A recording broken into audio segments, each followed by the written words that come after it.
نوێنەرانی پێکاتەکانی پارێزگای کەرکووک جەخت لە سەراساییکردنەوەی ڕەوشی کەرکووک دەکەنەوە. بەم شێوەیە کەرکووک ئیدارە ناکرێت ئللا یەک ئیدارە هاوبەش کورد و عەرەب و تورکمان و مەسیحی ئیدارەی کەرکووک بکەنەوە. ئەمە حەلی کەرکووک ئەوەیە.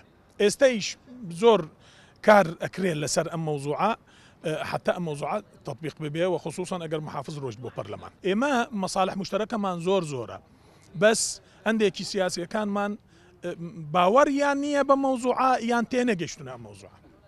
هەوڵدان هەیە لەگەڵ لایەنەکانە بۆی کە بگەینە ئەنجامێک کە ئەنجومەنی پارێزگای کەرکووک چالاکرێتەوە پارێزگایەک بۆ پارێزگایکە هەڵبژێردرێ و دایرەکان ڕێکخرێتەوە هەوڵە بەردەوامە لە کەرکووک و لە بەغداش لە کەرکووک لەگەڵ پێکاتەکانە لە بەغداش لەگەڵ حکوومەتی ئیتیحادیە کە کار بکرێت لە پێناوی پارێزگایەک ناکرێت دوای ساڵێک بە وەکالەت بەڕێوە بچێ و ئەو کارانەی کە هەیە زۆر خروقاتی دەستوری و قانونی تیاکراوە کارەکان بۆواکرێت کە وەزعی کەرکووک ئاسایی بکرێتەوە ئەوش بەدانانی پارێزگایەک و ڕێخستنەوەی دایرەکانە بێت. مشكلة كركوك تنحصر هي المشكلة أساس الخلاف بين بغداد وبين الأقليم. کێشەی کەرکووک لە بنەڕەتدا کێشەیەکی چەقبەستووە لە نێوان بەغدا و هەرێمدا.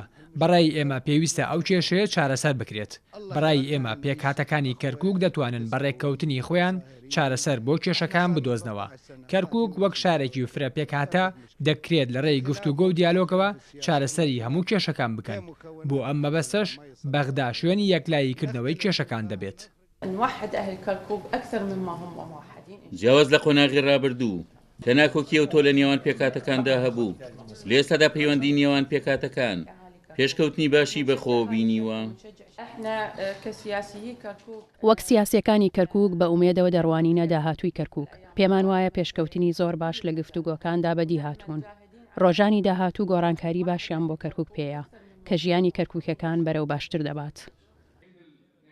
بە بۆچوونی چاودێرانی سیاسی ئەو یەک دەنگی بۆ پرسیاساییکردنەوە ڕەوشی کەرکووک لە نێوان پێکاتەکانی پارێزگاکە تۆتە پێش بەرەنجامی ئەو دیدارانەیە کە وەفدی باڵای یەکێتی لە بەغدا لەگەڵ سەرکردەی لایەنەکان ئەنجامی دەدات و بە بۆچوونی هەموو پێکاتەکانیش دەرەنجامی ئەو هەوڵانە باسایکردنەوە ڕەوشی کەرکووک و دانانی پارێزگارێکی نوێ بۆ کەرکووک تەواو دەبێت. عومەر غەریب، کورسات نیوز، کەرکووک.